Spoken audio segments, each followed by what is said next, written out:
ever heard the saying, behind every great man, you'll find a great woman? You ever heard that before?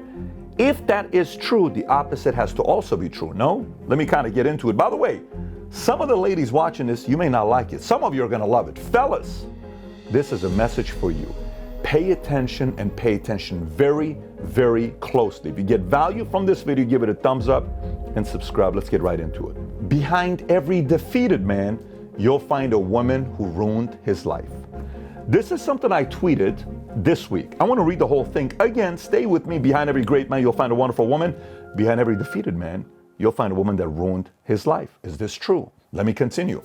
There are two ways men get castrated. One is surgical, the other is emotional when marrying the wrong woman. The wrong woman can ruin a man's life. You can see it on his face. No man knows how to act when they get married for the first time. There's not a manual for it. I call this the last appointment syndrome. Whoever you talk to last before going to sleep will dictate your future. Pat, how could you say this? I mean, this isn't fair. Isn't the opposite true as well? Shouldn't the opposite be true? What if a woman that also marries the wrong man? Could a girl also ruin her life by marrying the wrong man?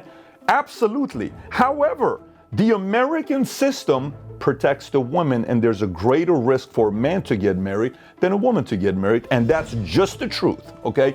There isn't any more of a way a man can show loyalty to a woman, meaning to say that I'm all in with you once they have a kid together and they're married. Because one, tax code, I took the biggest risk. Two, I had a kid with you, I took the biggest risk. What else do you want me to do to show you my love, right? Now, some of you may say, well, Pat, you can't be saying that. What, isn't the opposite true as well with women, with this, with that? Of course, the opposite can be true with your friends, your cousin, who you hang out with, for women, all that other stuff. But in Iran, men are protected, so women have to be careful who to marry. In Iran, if a woman divorces her husband and leaves, doesn't get half of what the husband has.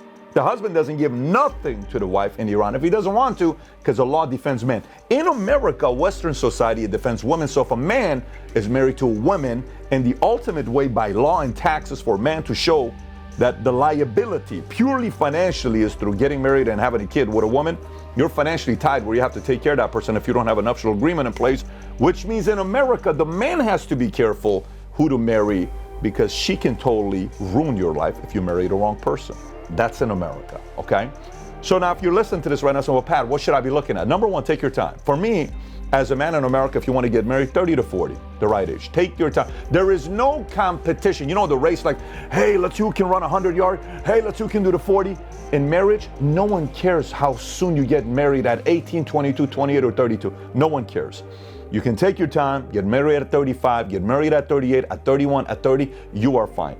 Doing it too early, you don't have enough experience, because marriage doesn't come with a manual. As much as your mom, your dad, your friends, your peers are gonna try to tell you how to get married and how to do it the right way, 99% of whatever anybody tells you about marriage, you're gonna have to go through it yourself. So pump the brakes, take your time, look at the things that matter physically. Does she need to be attractive to you? It's important. Number two, values and principles. Best be common. You best believe in similar values and principles. How to raise family, how many kids, financially, who's in charge, who makes the decision, where do we live, travel. All of those things matter. And if you do that part correctly and you choose the right one, you'll have higher chances of doing something big in your life.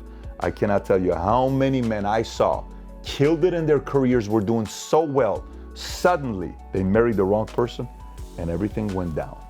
I've seen men who were regular guys, average guys, are always making 80 grand a year, 60 grand a year, 40 grand a year. All of a sudden, they marry a woman that believes in them. Next thing you know, 300, 600, a million, running $20 million your business, because somebody behind closed doors saying, baby, I believe in you. Baby, let's make it work. Baby, you got this. I got your back. You're amazing. And he's doing his part. The guy's got to do his part. He's got to go and do his part. But behind closed doors, somebody is saying, I believe in you. Somebody behind is not nagging, negative, all that other stuff. That combination together, you see big things happening with them. So again, I'm expecting a lot of people to not like this, but I'm expecting many, many more to understand this message and receive it properly. If that's you and you received it, pump the brakes, take your time. Marriage is a big decision. Don't wing it. I'm a guy that's pro-marriage. I'm a guy that's got 4 kids. I'm a guy that loves partnerships. but I'm a guy that also doesn't encourage to do it and wing it. Take your time with that decision. So if I got you thinking, those of you that are thinking right now saying this kind of does make sense, give it a thumbs up, subscribe to the channel. I got another video I want you to watch, The Rise of Weak Men. If you've never watched it, click here to watch it. Take care, everybody. Bye-bye, bye-bye.